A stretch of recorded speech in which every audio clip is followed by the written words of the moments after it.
I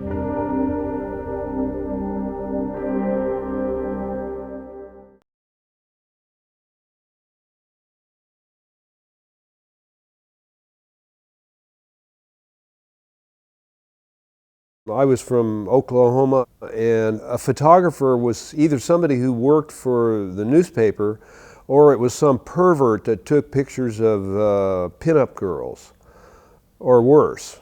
And so there was no such thing as art photography until I was exposed to different people like Robert Frank and Walker Evans, people like that. I could say I came to painting through photography just by my exposure from the art world.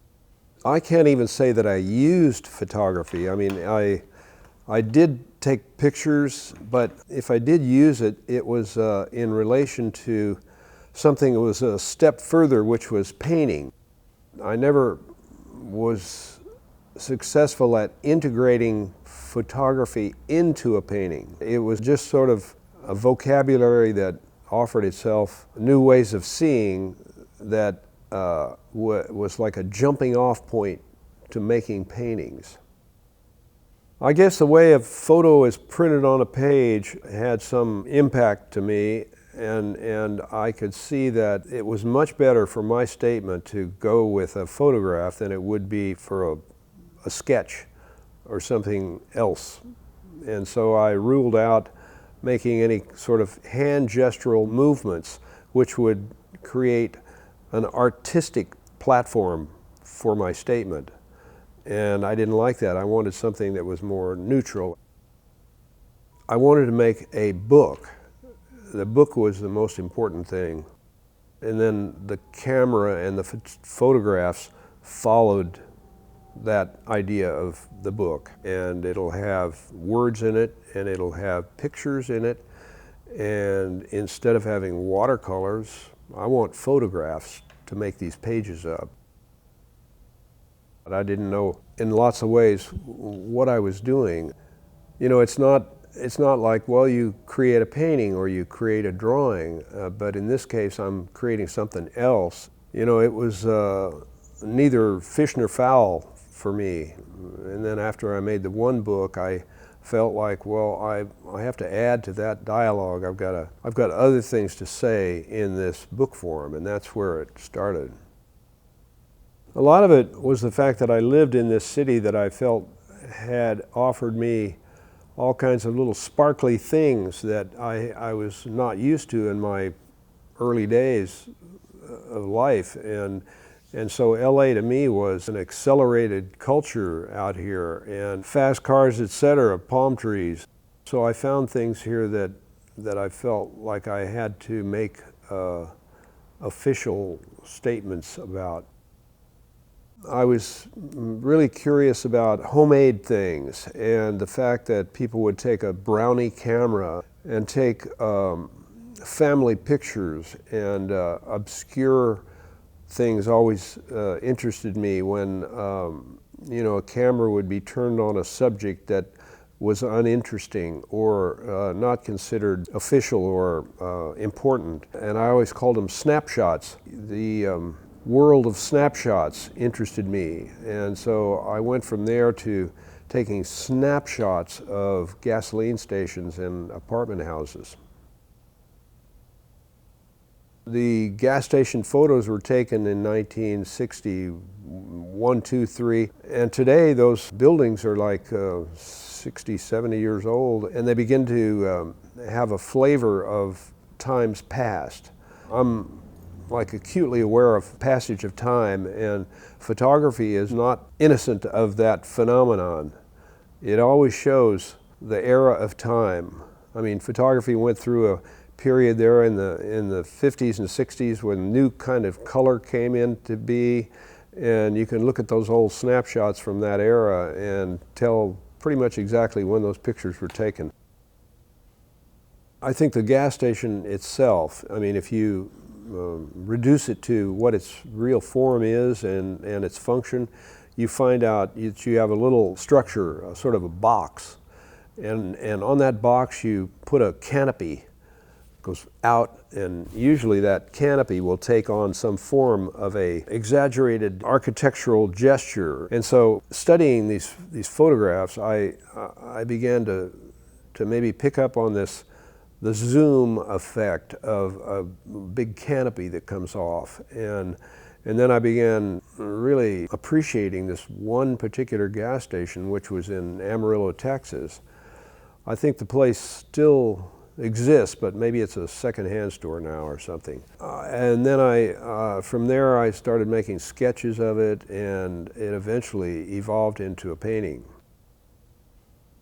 It was extremely important at the time to use the word gasoline, and just because the word has some sort of isolated power to it, and curious, yes, it's true, they are gasoline, and they are gasoline stations, but the word gasoline has its own kind of funny rolling edges to it, you know. And I even remember a book of poetry by Gregory Corso that was called Gasoline. And I started seeing books. That got me into the idea of making a book. I'm not beyond seeing that there's something enigmatic in it that I felt like was necessary. And it was rough around the edges. And I remember when I made this book, I was surprised by people I would give this book to. I mean, if I gave the book to someone, say, who worked in a gas station, they might flip through it and say, oh yeah, God, I know that, that's Richfield, yeah, that kind of stuff. And then if I gave it to somebody who was a poet or a scientist or something, they may say, are you putting me on? What is this? So people of intellect had their doubts and suspicions of what I was up to. People who were had unclouded minds about what art was all about were okay with it, and maybe even amused by it. There were lots of steps that I had to learn about. A lot of them were self-taught, and having the typeset and presenting it as a piece of photographic camera-ready art. So the whole process of making it was a new thing for me. This is like my own little kiss by angels creation. My friend Mason Williams, who I grew up with in Oklahoma, he came to California with me, and we always had this let's make a book mentality. And you stub your toe, make a book about it. And we just happened to be on this venture to Las Vegas, and driving back, we had a broken typewriter that we tossed out the window, and drove on, not really thinking too much, got about 40 miles away, and it began to dawn on us that maybe there was some higher purpose back there.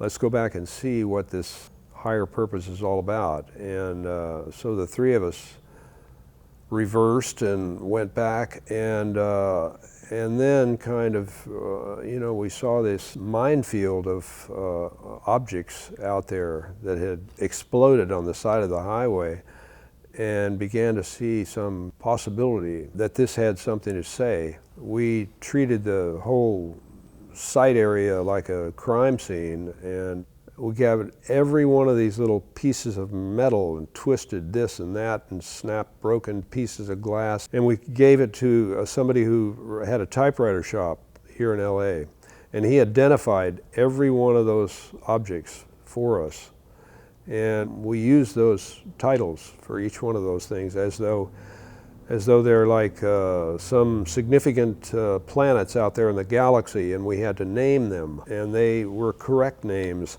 So it was all part of the same kind of playbook, rule book.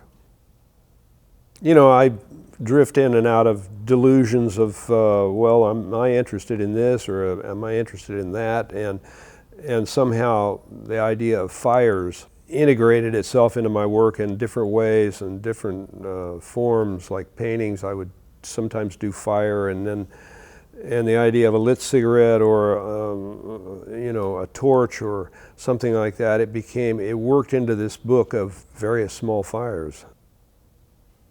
The milk aspect of it was I guess I had this thing in mind that the injection of some subject that is unlike whatever the hell is happening is, what do they call that in music? A coda? It's like at the end of a symphony, and then you might hear a broken glass or something noise that would wrap up the final symphony. So it's just like I guess you'd call it an art tool. I think the fire thing it was like a way to not have to paint the same thing, or it adds a little bit to whatever story is going on. It's like taking it an extra step, and there's no reference to misfortune because of a fire or anything like that. It's like you could say that, well, fire can be actually visibly beautiful. It can have its own shape and it can have its own reality, and so why not explore that? I started seeing parking lots, and particularly empty parking lots, from the freeway. And I could see that, wouldn't it be better if I could have an aerial photograph of this rather than taking it from the side of a freeway? So then that led to, okay, how can I find a photographer who does aerial photography and go up in a copter? I consider myself the author of the idea and the product, which was a book, and it was put together by somebody who really had a critical finger on the shutter release. By hiring him, I eliminated the idea that you're even thinking about a camera. You've just got this picture of all these parking lots that are in critical focus.